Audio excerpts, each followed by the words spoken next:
Welcome everyone and good night to everyone who's watching us. Today we are on Webinar Wednesday from Omega Family Global. My name is Maria Rivera and I am your host for Webinar Wednesday today. And with me is Frederick Gaston. Hi. Frederick, could you tell us what it is you do with Omega and how you're involved with us? Sure, I am a member of the team. I was a founding member. I am also an attorney, so I help our surrogates and intended parents with the gestational surrogacy agreements, trust accounts, the formation of them anyway, not the finance side of it, and pre-birth orders, which we're discussing today. And what is a pre-birth order? What is a pre-birth order and what is its importance in surrogacy?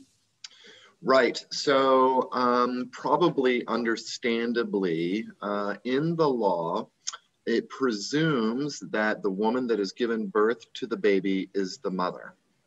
There is usually also a presumption that if a woman is married, that the baby, his father or the baby's father is the husband of the woman who gave birth. Obviously in surrogacy, that is not the case. So there has to be some work done by the attorneys, the surrogate, the intended parents, and the court to establish that the intended parents are in fact mom and dad, or the parent, if it's just one dad or one mom. And just as importantly, that the surrogate and her partner, if she has one, is not the parent. So that the intended parents can enjoy all the rights and responsibilities that come with parentage, and to assure the surrogate and her partner, if she has one, are not burdened with the liabilities of being a parent. And this is very important because with surrogacy, as we know, it is someone else other than the mother who carries the child. So as you say, there can be a misunderstanding when you see a pregnant lady that you assume that she is the mother of the child. And in this case, the mother of the child is actually what is called in surrogacy the intended mother. So legally, the pre-birth order, or how it's also called PBO, is what grants parental rights to the intended parents. And it can be, as you mentioned, mother and father, or it can be an intended mom or an intended dad. Correct. That's absolutely right. Mm-hmm. And now, who is the person or who is the institution that determines who obtains legal rights to a child? So that is through the court, and throughout the United States and in other countries, it will be through the courts. So it's not through the executive branch or through the legislature, although the legislature does set the rules for the courts. So the petition for the pre-birth order is put through your local court, depending on what state you're in. Mm-hmm. Now, if I am coming into a surrogacy process, I am an intended parent. What is my role in making the pre-birth order possible, or making that judgment a reality? What do I have to do to make that happen? What's my contribution? Sure. So usually what will happen if you're working with an agency like ours is we wait to begin the work on the pre-birth order until about the second trimester. And the reason we wait is not all embryo transfers are successful. And so we want to give enough time to make sure that it looks as if we are going to have a successful journey. However, at the same time, we want to make sure that we have enough time to get all the paperwork into the court so that we have everything done well before birth if necessary. So what will happen is the agency, beginning in the second trimester, will trigger the legal teams for the attorney, both for the intended parents and for the surrogate, to say, hey, here we are, we're in the second trimester, we've had a successful embryo transfer, looks like we're going to have a fantastic birthday in several months, so let's start getting everything in order. And who has to start that process, in the sense that who's the first person? Is it the agency? Is it the intended parents? Is it the surrogate that gives that first call to say, you know, let's start this pre-birth order or PBO process? Sure. So usually it is going to happen with a trigger from a checkup with the OB or with the IVF and the surrogate, and our team at Omega and the agency is going to be a part of that process, or just through a calendar. And there's systems that are put in place that now we've reached this benchmark. And so the agency then will reach out to the attorneys, both for the surrogate and for the intended parent. The attorneys then will reach out to the intended parents and the surrogate and say, okay, congratulations, we're in the second trimester. We're going to have a whole bunch of paperwork for you. Here we go.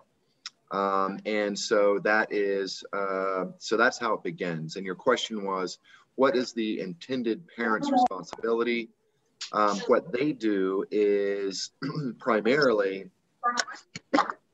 just be ready to respond and review documentation, because there is an awful lot of documents and representations through paperwork that they're going to be making to the court saying, I am the parent, whether we used an egg donor or a sperm donor. We really want to have this baby. We hired a surrogate. These are the times that we did these things. This is when the embryo was formed in the lab. This is the doctor we were using. This is when the embryo transfer took place. This is when we expect to have the birth. This is where we live, so on and so forth, all of the different facts.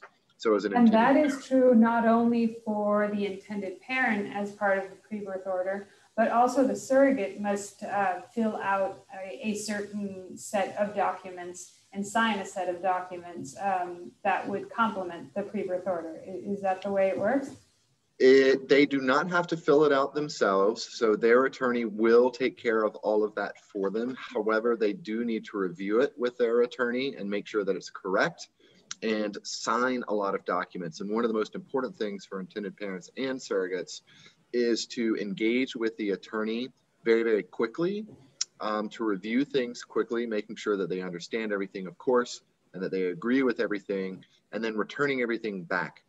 Not only, I mean, at regular times even, but especially with COVID, courts are very, very backed up. So time is of the essence with all of these things. And what we're trying to avoid is a situation where baby is born and we do not have a pre-birth order in place, establishing intended parents as parents. And one of the things that has to really be taken into account is that a pregnancy is how many weeks normally?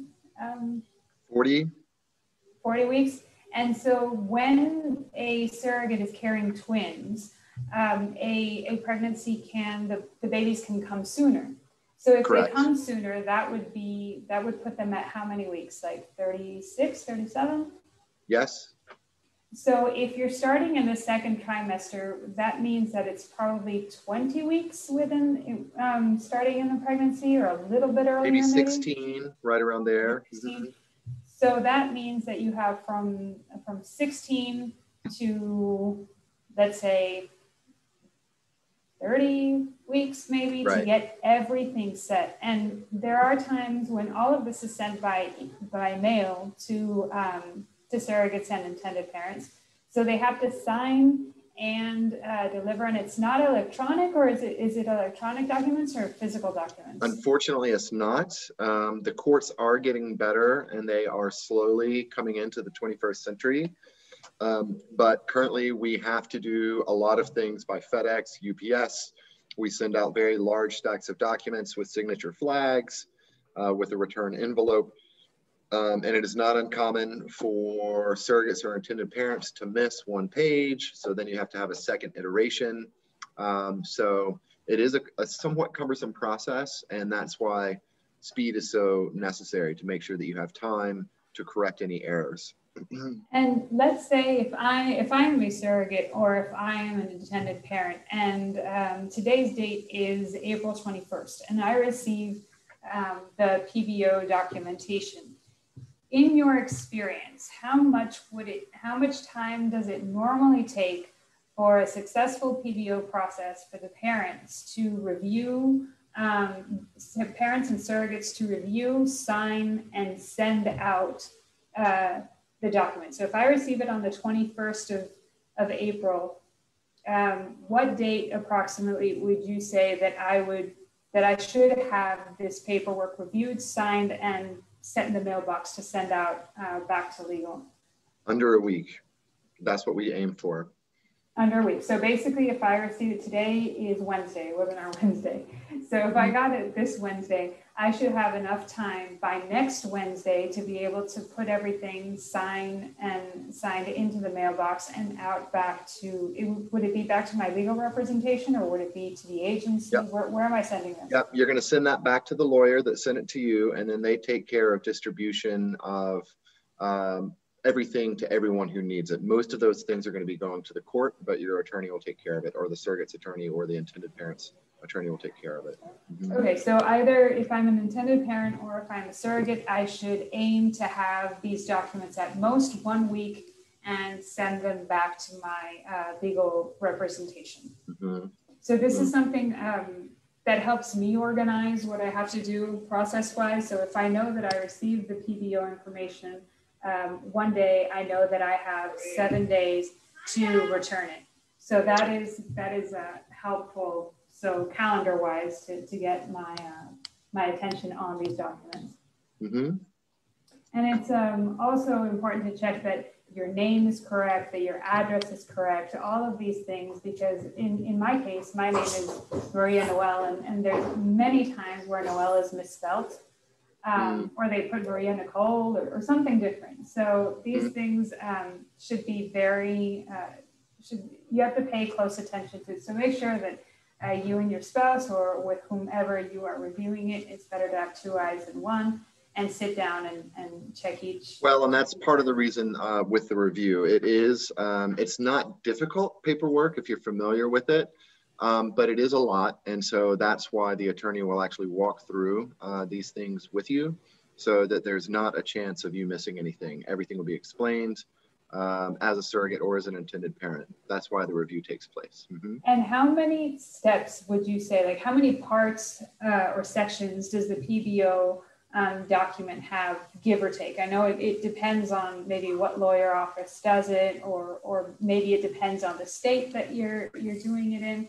I don't know. It does, but I would say it's fair to say that there are dozens for each one. There are declarations from doctors. There are declarations from surrogate's husband, declaration from surrogate, declaration from intended mom, declarations from intended dad, declarations from the attorney for the parents, declarations for the attorney for the surrogate, other statutory forms that are mandated by each different state and county. There's a lot, and most of them don't really matter from the perspective of the surrogate or the intended parent. It's just things that need to be done for compliance with the statute, but it's necessary to go through them all to make sure that they understand them, so that if there are any questions, they can be addressed. And how many pages are we talking about? So if I receive this document in the mail, am I talking about 30 pages? Am I talking about 50 plus minus? 50 to 100 maybe. But again, each one of those pages, it's not as if you're reading a novel. A lot of them are simply stated names, stated dates, checking boxes saying this is the type of proceeding we're requesting. So it can be fairly bureaucratic, a lot of it, but it is a lot of paperwork. And from what I understand, lawyers are very cautious in putting like little flags and this and that to make sure that I'm signing on each and every line that I'm supposed to sign, so that it won't be as hard for me to look through everything. Is that correct?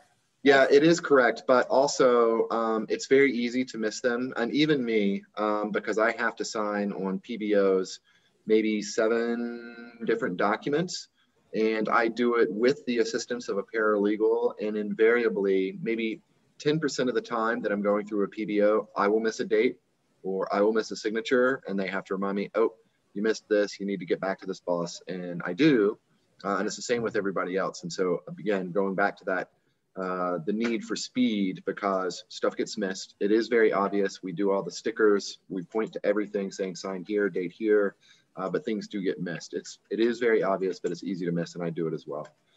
And so the PBOs, do they change via the state that the surrogate is in? Yeah, they do. So they can change by county. So just for example, in Southern California, Riverside is different from San Bernardino, which is different from LA, which is different from San Diego. All of them have their own requirements. States are different also. Many states are very similar in California in the sense that they do allow pre-birth orders. Some states do not, in which case you have to do this process post-birth. That's not our favorite, but that's the way it works in some other states. But the timeline is approximately the same one. So it will, yes, exactly. Yes. And the PBO is done according to where the surrogate is going to give birth, correct? Well, it depends. There's a few different ways to gain jurisdiction. This is a little technical, but it can be, we can gain the pre-birth order in the county where the the contract, the gestational surrogacy agreement was notarized, where the surrogate lives, where the parents live, where the birth may occur, or where a major medical experience took place. In some jurisdictions, but not all, will consider an embryo transfer to be sufficient. And I'm sure that this is something that the lawyers from the intended parents and the lawyers from the surrogate or gestational carrier will decide, you know, when the time comes. Correct, and it really comes down to more practical considerations. Mm-hmm. Some courts are faster than others. Some charge higher fees than others. So if you have an opportunity to save a little bit of money or to get your PBO done more quickly, you might choose one jurisdiction over the other if you have an option. Of course. And what happens if the PBO when should the PBO be ready? I mean, when is the ideal moment that the PBO, it's a judgment that the courts provide granting parental rights to the intended parents. So at what time is the ideal moment that PBO is ready in regards to the surrogacy journey? I would say several weeks before birth. And the reason is, as anybody who has experienced birth or anticipation of baby, as you get closer and closer to the due date, excitement starts to go up, anxiety starts to go up. Do we have a car seat? Do we have enough bottles? Do we have air in the tires? All of the works. And so if we can have everything put in place as early as possible, the better. And so then the intended parents know everything is in place. The attorneys know everything is in place. The surrogate knows everything is in place. And equally as important, the hospital, our agency will get in contact with the hospital and say, hi, hospital, we've got this lady coming in. She's going to give birth. She's a surrogate. And most of the hospitals, almost all the hospitals we work with, are familiar with surrogacy. Let them know we already have an order in place. And then the hospital can relax because they know that they're not going to have to figure out who's going to have access to visit baby, who is the legal parent. And so it makes the entire process much, much easier. So several weeks before birth if possible. So with Omega Family Global, the surrogates and intended parents can choose who their legal counsel will be. So right. Depending on that, if I'm an intended parent, when should I expect to start getting contacted by by legal? Basically saying, you know, we're starting the whole PBO process. At what time should I start, you know, keeping my eye out for emails or for communications in this sense? Yeah, so that's going to be just where we started. We're coming full circle. So that's going to be right around the second trimester because the attorney will be triggered by the agency, which was triggered by medical. And so the intended parents and the surrogate will wind up getting contacted by the legal saying, hey, here we are. It's time to start this process. We would like for you guys to engage with us again so we can begin work. So this is probably going to be a couple weeks after pregnancy is confirmed? Yes. Okay. So then this is the point in time where we advise both surrogates and intended parents. Once you get that wonderful news that the pregnancy is confirmed and everyone is celebrating about what a great milestone this is within the surrogacy journey, to start keeping the eyes open and the ears sharp for information about the pre-birth order. Now, if that information doesn't come, you know, if they're not asking for this information for X or Y reason, 1 or 2 or 3 weeks after pregnancy is confirmed, then who would they contact? They can go directly to their attorney, who they should already know. from working with them for the trust account and for the GSA, the Gestational Surrogacy Agreement, or they can go to their agency or to their case manager, any of them. They will all take you to the same place. And this is one of the key points that we would like to make clear within this webinar, that it is the responsibility of everyone. So it is the agency, it is legal, it is the intended parents, and it is the gestational surrogate. All of us have to work together so that when the surrogate is to give birth, the pre-birth order is ready, because that reduces anxiety for everyone. Everyone knows how everything is going to work. If the intended parents, for X or Y reason, aren't able to make it at the hospital on time, let's say they had it planned for a certain date and then the baby came sooner and they weren't able to get there. I mean, everything is already set. The hospital already knows who the parents are. The surrogacy agency is ready and prepared. The surrogate is at ease because she knows that she holds no responsibility for the child and that the responsibility of the child belongs to its parents. And this is something that will ease everyone's mind. And that is something that we want to achieve by being able to keep tabs on how the pre-birth order process is working.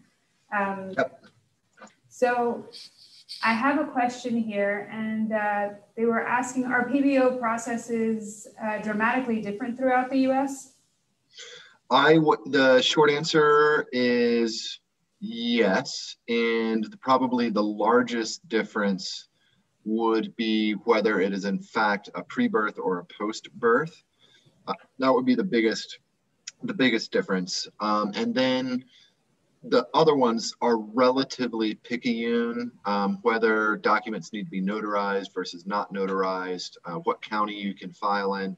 For example, in Nevada, well, in California, we talked about the different jurisdictions where you can file. In Nevada, that doesn't matter. So there's small things like that. But so the big one would be whether it's pre or post, but otherwise they're pretty much the same. And what happens, let's say if the pre-birth order for X or Y reason, we're gonna place a worst case scenario. Let's say the pre-birth order, because of courts or for whatever reason, the judgment's not out and the surrogate has given birth. What happens in the hospital? In the sense that right at this moment, the baby doesn't have, the intended parents don't have rights over the child because the judgment is not given. The surrogate has given birth. What happens there? What needs to be resolved, and how is it resolved, and how does that work?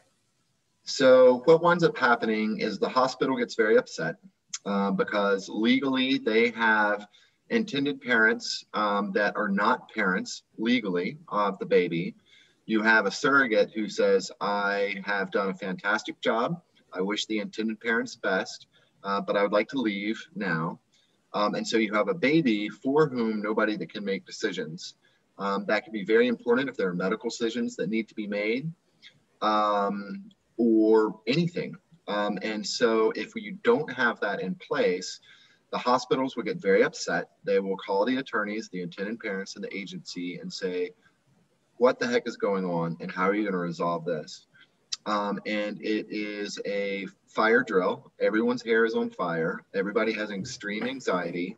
The attorneys have to file for emergency orders with the court and get in as soon as you can, which will still take a couple of days. And then the judges are upset with the attorneys that are upset with the hospital. It's not a fun situation, and it is theoretically possible. It has not happened in my experience, but the hospitals, if they do not have parents, they will say, we need to call Child Protective Services because we have a baby that doesn't have a parent. At least legally, we have to assume that the surrogate who gave birth was, but she just left the hospital. So now we need the state and the county to come in and help us with this baby, which just makes, you can imagine the anxiety that would be associated with that. Plus the intended parents would not be granted access to their child. So it is the situation to be avoided. And that's why we say the need for speed, start early, engage, and work quickly. Thank you, Mr. Gustin. And this is the takeaway that we would like to give you here at this webinar Wednesday. If you are a current surrogate, or if you are a current intended parent and you are within these timelines, make sure that you have the paperwork, take the time to sit down and review that you've signed everything that you need to sign, and get this done as quickly as possible. Because we want to avoid this type of thing. And as Mr. Gaston said, we haven't had the experience, thank goodness, of anything going awry in that sense, but we do want to avoid it. And one of the ways to avoid it is knowing what to do and knowing what to look for. So in the first place, what to look for is that if you're in 20 weeks of pregnancy, then you know that you have to have already some sort of communication with your PBO process. And if you don't, you contact your legal representation, whether it be on the gestational surrogacy side or it be on the intended parent side, and say, hey, what's up? How can I help? And when you have the documents in your hand, make sure that you have the time to sit down and review it and send it out as soon as possible, just like hot potato. As soon as you get it, sit down, calmly review it, and then send it out. This is going to be beneficial for the peace of mind of everyone involved in the journey, not only the surrogate, intended parents, and the agency in C. Our goal is to help bring family moments to life, help families grow, and do this in the simplest and in the stress-free manner that we are accustomed to work in. But for that, we need help. We need help from intended parents. We need help from surrogates. And now you know what you need to do to contribute to the PBO process. Well said. Well said. So anything else you'd like to add, Mr. Gaston? Anything else you'd like to? No, thank you for inviting me. I enjoyed chatting with you. If you need anything else, just let me know. Thank you very much. And for all of you that have been watching, thank you for your questions. Cynthia, thank you for that one of saying, what happens if it's not done? What can I do? These are things that we want to get across, and you know that you can always reach us either on social media, give us a call. We're always there for you. It doesn't matter the time of day or night. We know that these questions can cause anxiety if they don't have an answer, but that's why we do Webinar Wednesdays. And if you have any other questions that you think we could talk about on this platform, please let us know. We're here to serve you. So thank you very much, and talk to you soon. Bye-bye. Bye. Thank you.